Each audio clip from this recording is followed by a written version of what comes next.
So before I went to sleep last night, I had made a video about how to know if a woman is locked in, and I used the word subconsciously submit. And in the video, I said she'll become a mini you. She'll start to use your lingo, wear your stuff, memorize your food order, and that she'll subconsciously submit. And I don't want to rush past that phrase because I thought about it more. I remember there was this concept on here about women wanting to turn their brains off around their men. And then I also remember a movie that I watched called Inside Out 2. And I want to use those 2 points. First, we'll start off with the Inside Out 2 movie. So if you've seen Inside Out 2, and I had made a video about it a long time ago, there's this mood in there known as anxiety. It's this little raggedy looking thing with like this crazy hair who's just running around messing up, ruining everything. It's painted as most of the time that's the one running the controls within their minds. When it goes back to the conversation of women say they want to turn their brains off when they're around their men, it's like, oh, okay. When that concept is behind it, I understand it. Like if your mind is always racing and you're always thinking about something and there's always something going on up here, I could understand how you want that noise quieted. Us as men, I mean, sometimes we go a little crazy, but for the most part, we have moments where we not thinking about nothing. We just sitting there and it's just blank. Like when the game on, you know what I'm saying? So I think to them, they're constantly battling something. Like they're constantly fighting something up here. And if it's not up here, it's out here. But they're always constantly in a battle with something. So when they get to a point when they're comfortable around a guy who they respect and they trust and they feel safe around, they subconsciously submit and it chills at that little anxiety thing. And obviously it's natural, healthy, and voluntary, but it's subconscious. You know what I'm saying? So that's when that real personality comes out because anxiety no longer, or whatever mood it is, right? Like I said, I don't know. Whatever mood it is that constantly runs them ragged, it's not in controls no more. And then their normal state can come back to the front. So I think there's this wanting to be back in that normal state. So when they get around a guy that they feel comfortable and safe around and they can let all that out, it's like, finally. And what's crazy is I remember I had a conversation with this chick. She was like, she said, James, you give me peace. Like I'll have like a really bad day and then you'll want to hang out and I'll just be like, oh, thank you. And I'm like, well, if you wanted to hang out, you can hang out. You know what I'm saying? But what you can't do is you can't just be sucking the peace out of me. You know what I'm saying? It has to be like a, you know what I'm saying?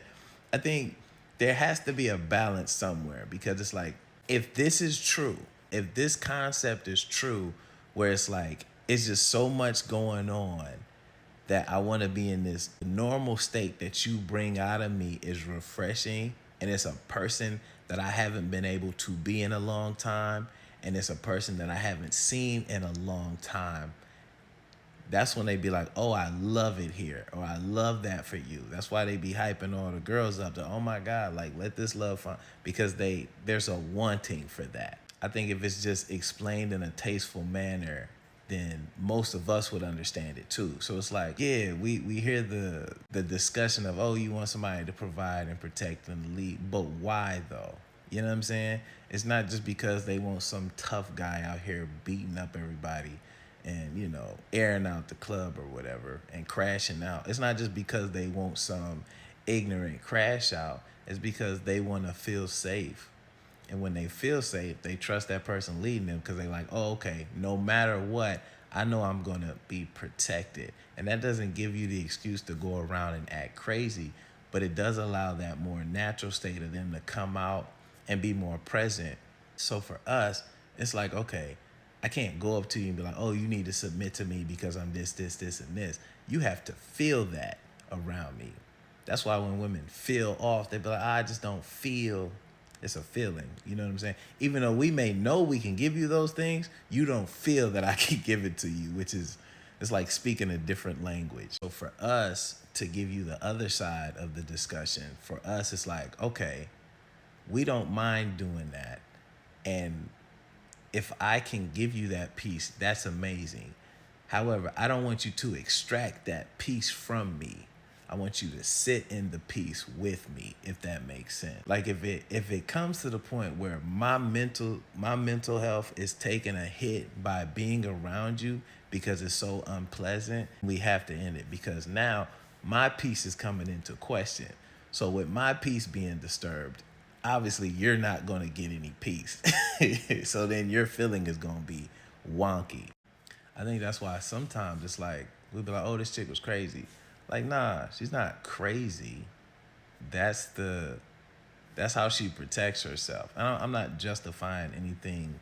Like, I'm not justifying wild behavior. Obviously, I'm speaking from a more reasonable standpoint. There's outliers, obviously, right? But from a more milder approach, a milder tone, a more respectable situations and breakups and stuff like that, it's like that's just her protecting herself. You know what I'm saying? From trauma. I guess a trauma response. I don't know. I'm not a psychologist, but yeah, I think the subconscious submission is a key indicator. Like, oh, okay, this is really you.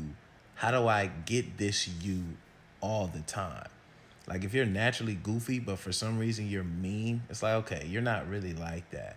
How do we peel this onion back to get to the real you? It's not even a wanting of, hey, I gotta cut this onion open and peel them layers off. It's like they'll naturally fall away. That's why I think people gotta do better on the vetting process. Y'all gotta stop having sex so fast. Vet somebody, right? Be around them. Actually hang out with them. Get to know them as a person. Stop getting all sexual, bro, because y'all not gonna, that doesn't really help you learn someone, because those layers are still up. And I think this is why when men end up losing somebody they really care about, they be like, dang, because I really saw the real you. You know what I'm saying?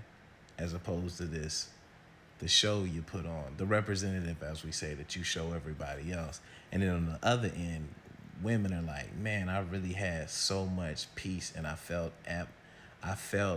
like I could be myself around him, when I haven't been able to do that in a long time, because I'm constantly battling myself and I'm constantly battling everything else. I was rambling.